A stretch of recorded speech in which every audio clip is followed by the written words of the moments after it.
What's going on, boys and girls? It's Tom. And it's Jamie. Welcome to the Chronicles of Podcast. The Chronicles of 2003, 2023.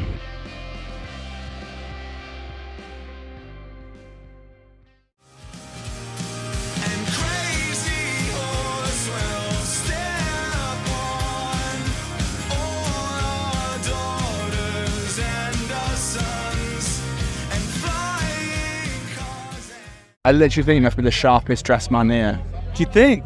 Oh, yeah. Definitely, without doubt. I'm looking around, I'm just like, yeah, I'll take that. Yeah. I'll take that. I'll got it wear what this person's wearing. I'm glad I didn't. You look great. It can't be matching outfits. No. You would have. I'd never live it down. No. How are you anyway? So yes, I'm very good. Thank you very much for asking. I've just been sort of doing interviews and doing signings since I got here. It's a whirlwind. But I just had like a really long piss, so I feel great. I just talking these guys. So that's some mac and cheese. It's all good. It evens out. Yeah. Oh, when did you get here? Oh, I got here at like 2:30. And then we had to go through accreditation. Then we had a birthday cake because my drummer's birthday today. I baked him a vegan birthday cake. That's not true. And the wife baked it, and I decorated it. Credit where credit's due. Yeah, absolutely. And then we ate that and sang him a little song. Then I went to check out a bit of One Step Beyond, that One Step Closer. Yeah. Sick. I had a bit of mac and cheese, went to do the signing. That took like an hour, and then I've been here since like 4 o'clock, talking to you fine people. You're a proper mainstay of the festival, aren't you? I think you're here like every... I guess, I actually, do you know what? Someone tested me on this. I haven't been here for 5 years. Have you not? I haven't been since 2018. Fucking hell. It's crazy. Yeah, that's true. That's blowing my mind a little bit. Yeah, blowing my mind as well, but that's true, so yeah. Oh, fair. Well, anyway. So they get along fine without me. Yeah. Are you looking forward to your set? Not much. Yes, I am, although how much of it I'll be able to sing after 3 hours of interviews? That's right, mate. Yeah.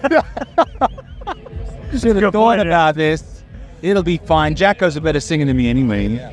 Just get plenty of liquid death in you. Keep the vocals. I reckon. Nice and more lubricated. Lubricated. Good word.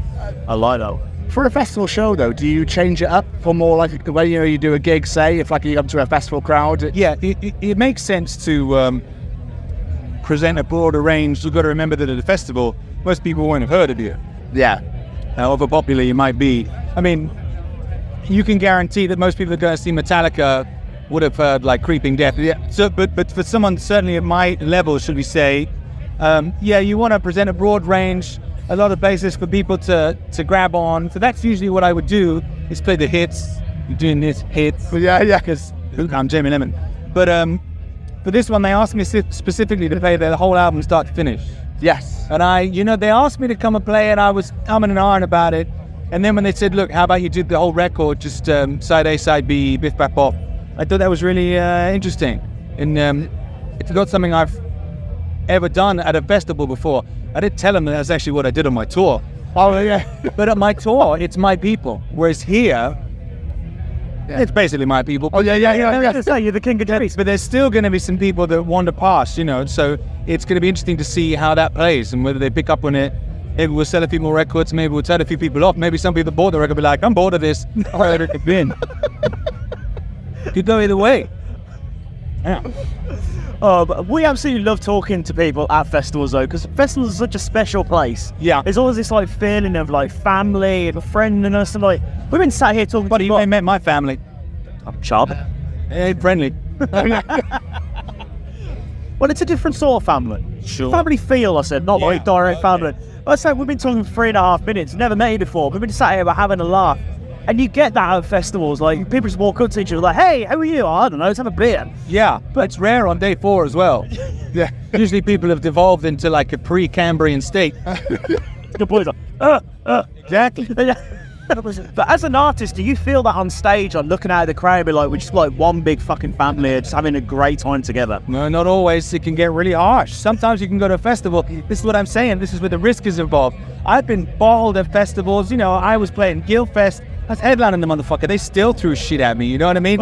So you could never fucking tell, because there's this family feel, but there's also that proud mentality, and that can go either way. So if they like you, great. If they don't like you, you better get the fuck out of Dodge. I don't know how I'm going to transition this one to my next point now. Because we like to discuss the importance of these festivals because as a podcast, we're affiliated with the Sophie Lancaster Foundation. I don't know if you're familiar with Sophie. Of course I am. Sophie Lancaster was me. She was all of us. I lived her life. When I was a kid, would go out to town. I had long green hair. I would paint my nails. I would wear makeup. And you would be running literally for your life from people who wanted to fucking kick your head in because of how you dressed. And I never thought it would get that. I never really believed, oh shit, they're going to kill me. I thought they would give me a beating. And sometimes, they were faster than I was. Sometimes I managed to get out of there. And then you hear like, Sophie fucking died fast. And you think, this is fucking real. This isn't a joke. This could happen to any of us. So yes, I was shook to the absolute core when I heard about Sophie. I know I don't look like, a god these days, whatever. I don't dress alternative, maybe. But back in the day, I used to look like Sophie, we could have hung out. We could have gone to the ads together. We could have bought records at the Rock Box. I knew her, but I didn't know her. But she was my people, so it cut me right to the core. It's an absolutely horrible story. And the one thing we find out, we talk to people at these festivals, is the fact it's still happening today.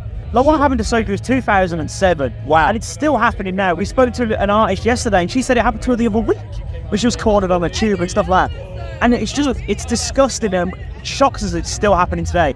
But that's why these festivals are so important, because people could just unwind, they could be themselves, they're not looking over the shoulder, they're not having people hurl abuse at them. Yeah. And it's such a special place for people to have that safe space, have that break away from it all. Yeah, here in Brighton, you do what you fucking want in Brighton. It's great. Good point. Yeah. Just send all the goss to Brighton for all you boy got. That's a great idea. It's a great safe space down there. Don't know why we never thought that before. Fuck this off, take road trip. Let's do it, man. Down. Yeah. It's out on Wishawk. Your brand new EP, I Know, came out in May. Has it been well received? Yeah, it was. I found it was even more well received than the album. I sort of found out that the reaction to the album was maybe a little bit different in some quarters, and I was confused. And then when the EP came out, a lot of the reviews said, "Oh, right now, this all makes sense." I wanted them to be able to exist separately, Yeah. But I did want to reward people that got both, to say, look, here's the full experience. Here's a much richer experience. And it seemed to me that the key to The Atheist for a lot of people was that EP. So finally, when the EP came out, I had a lot of people saying, "Oh, I get it. I see what you're doing. This is really great." So I guess that's good. Yeah, I can't complain, but I was just interested to see how that reaction played out. Yeah. That's amazing. You came off tour in May, I believe it was. So Yeah. what's the deal now? You've got anything lined up, or is it I'm having a break? I'm staying home. Big old fucking break. I'm going to feed up. I'm going to try a bunch of other things. I got a couple of books that I want to put out. There's a few reissues. There's a couple of anniversaries of albums coming up. I want to put out a couple of reissues and do some alternative mixes. I got a lot of stuff in the calendar, but as for like touring and making new records, take a break from that for a while. I want to look into presenting. I got a radio show on Total Rock. Oh wow! I'm trying to move into some voice acting. I did a cabaret show the other day. I did a bit of stand up, which I'd never done before. How did it go? I'm looking. It went great. Yeah, it went great. The thing is, you got it because I've studied the form for so long. I'm a fan of live comedy, and I've been working at cabaret shows for a long time. I think a lot of people at their first stand-up gigs, says the guy who's done one. But I think, and the mistake that a lot of people make is they got their material and they go on stage and they think, well, this is going to slay. And you don't realize that really, they're not always, even if your jokes are funny, depends on the night, depends on the audience, they ain't all going to land. So you've got to learn, and I've seen people really labor a joke that they're really proud of, and dude, it just ain't flying. Yeah, move on. So I was kind of prepared for that. I was prepared for the failures. I knew I had a bunch of stuff, and I knew that if this joke isn't funny, maybe they'll laugh at the next one. So I thought that really helped me to be aware of failure and to embrace failure. I don't know if you've seen Meet the Robinsons, the 2007 Disney. Just like the Disney show. Yeah, that's all about embracing failure. I only just saw that the other night. But it's got this whole message is like, he's got a museum to all of his failures, which is so fucking beautiful. Disney films used to be able to cut to the core of you, like use that phrase, cut to the core. I'm a very emotional guy. So you got to embrace your failures. And so I found that doing stand-up, the one time I did it, I think if I hadn't been prepared to lose a couple of along the way, and give my best line to silence. I think if I wasn't prepared for that, I might have stumbled. But I was able to sail past it. I was jumped without wind. That's amazing. That's amazing. That's great. Jamie, thank you so much for taking the time out and talking to us. I know you've done a lot of these today, so I really, really appreciate it. You're welcome. It's a real pleasure. Our stage later on, sir. Can I get one of these? You got a soapy band for me? I haven't got any on me and no spare ones, but if we pop by the tent, we can get you sorted. I'd love to. Thank you so much for representing that and speaking up for Sophie. Thank you. Thank you.